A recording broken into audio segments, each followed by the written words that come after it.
Parmi les axes routiers de notre département, la nationale 330 reliant Meaux, Monthyon, Saint-Souplet, Le Plessis-Belleville et permettant d'accéder à la nationale 3, la nationale 2 et l'autoroute A1, ainsi qu'à la plateforme aéroportuaire Charles de Gaulle, est d'une importance majeure. Connaissant une circulation importante et empruntée par de nombreux poids lourds, cette nationale est dans un état de délabrement avancé, la rendant dangereuse pour ses usagers. Lundi 11 septembre, une manifestation était organisée à Saint-Souplet à l'appel de son maire, Stéphane de Vauchel, pour protester contre le manque d'entretien de nos routes et attirer l'attention des pouvoirs publics. De nombreux élus étaient présents à cette manifestation. Monsieur Jean-François Parigi, notre député, avait tenu à se joindre aux édiles locaux afin de soutenir ce mouvement de protestation.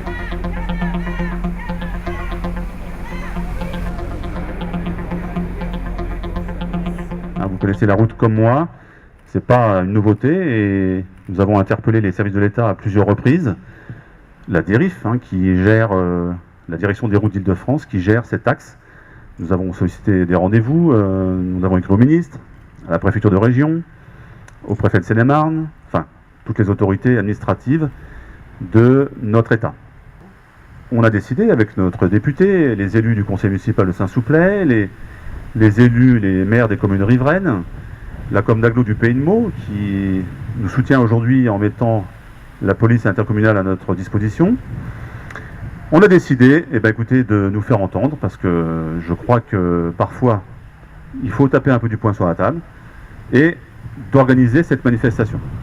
C'est parce que ça fait des mois, des années même qu'on se bat pour ces problématiques de nationale sur notre territoire.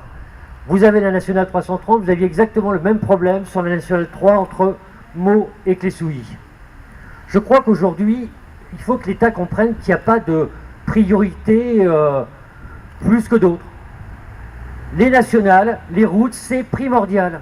C'est primordial pour le développement économique et je serai toujours à côté de nos collègues élus pour développer l'économie sur notre territoire, mais faut-il encore accompagner ce développement? Les routes en font partie. La place qui était la mienne encore il y a quelques semaines au sein du département en tant que premier vice-président, nous avions fait les routes départementales notre priorité. Eh bien, il faut que l'État comprenne qu'aujourd'hui, c'est national, c'est bien sûr du développement économique, mais c'est accidentogène aussi. Moi, je veux bien tous les camions du monde qui traversent notre territoire, mais faut-il encore que les acteurs, que ce soit l'État, la région ou le département, répondent présent? Eh bien, dès ce matin, c'est le début d'un autre combat, Stéphane. Tu as fait tout ce qu'il fallait avec d'autres élus. Je sais que nos collègues élus concernés l'ont fait aussi. Eh bien, on va passer à une autre vitesse. Et maintenant, nous allons interpeller. J'espère que les médias qui sont là comprendront que ce problème est un problème hyper important pour le territoire et pour notre population. Merci, le combat continue et je peux vous dire qu'on ne va pas s'arrêter là. J'en avais parlé pendant ma campagne électorale, la campagne électorale est finie, mais le combat, il continue lui. Voilà.